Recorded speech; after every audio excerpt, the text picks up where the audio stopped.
कहीं बमबारी, कहीं रॉकेटबाजी,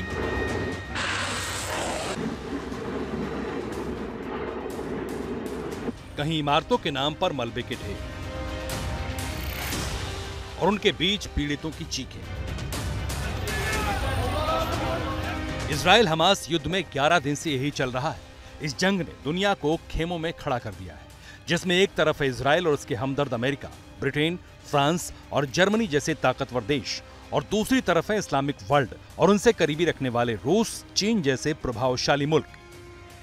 तो क्या ये जंग इस्लामिक वर्ल्ड और रेस्ट ऑफ वर्ल्ड की शक्ल लेती दिख रही है? ये समझने से पहले ये जान लीजिए कौन सा देश किसके साथ खड़ा है। सबसे पहले बात इजराइल, जिसके साथ America, Britain, Australia, France, Germany, Canada, Italy, Norway, Austria और ग्रीस जैसे देश हैं।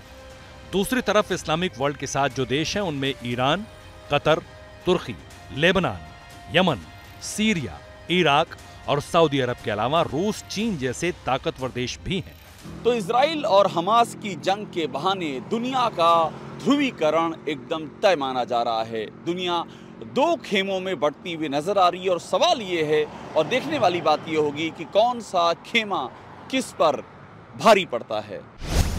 घोषित तौर पर अभी इजराइल के साथ 84 देश खड़े हैं, तो फिलिस्तीन के साथ 60 देश। दोनों खेमों में दुनिया के ताकतवर मुल्क शामिल हैं। एक तरफ अमेरिका, जर्मनी जैसे देश और दूसरी तरफ रूस, चीन जैसे मुल्क। अगर इसे आबादी के धरातल पर नापे तो विश्व की 40% आबादी वाले देश इजराइल के साथ खड़े हैं, जबकि 43% आबादी वाले मुल्क फिलिस्तीन के मुद्दे का समर्थन कर रहे हैं। आबादी के लिहाज से दोनों तरफ की ताकत करीब करीब बराबर नजर आती है, लेकिन क्या लड़ाई सिर्फ संख्या बल के हिसाब से जीती जाती है? क्योंकि आबादी के हिसाब से तो भारत और चीन सबसे आगे है। दरअसल किसी भी लड़ाई को जीतने के लिए दो चीजें सबसे ज्यादा जरूरी होती हैं। पहला पैसा, दूसरा हथियार। अगर अब बात जीडीपी की करें तो इजराइल का समर्थन कर रहे 84 देशों की जीडीपी दुनिया की 50% जीडीपी के बराबर है, जो करीब 50 ट्रिलियन अमेरिकी डॉलर होती है। इस्लामिक वर्ल्ड का साथ दे रहे देशों की जीडीपी दुनिया की जीडीपी की करीब 28% के बराबर है, जो 28 ट्रिलियन अमेरिकी डॉलर है। जानकारों की माने तो इजराइल और हमास के बीच जारी लड़ाई में सबसे बड़ा फैक्टर अमेरिका है। इजराइल को सबसे ज्यादा हथियार अमेरिका से ही मिलते हैं,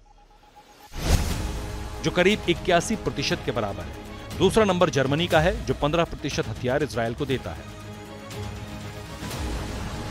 हाल ही में अमेरिका का एक बड़ा बेड़ा इजराइल पहुंचा है, जिसमें बड़े बड़े जंगी हथियार हैं। दूसरी तरफ माना जा रहा है कि हमास की मदद ईरान जैसे इस्लामी देश कर रहे हैं। इस्लामिक वर्ल्ड हमास पर हो रहे हमले को मुसलमानों पर हुआ हमला बताकर सभी मुस्लिम देशों को एकजुट कर रहा है, जिसमें चीन और रूस बड़े पैमाने पर उसका साथ दे रहे हैं। लेकिन अब पूरी दुनिया की निगाहें अमेरिकी राष्ट्रपति बाइडेन पर हैं, जो युद्ध के बीच इजराइल पहुंचने वाले हैं।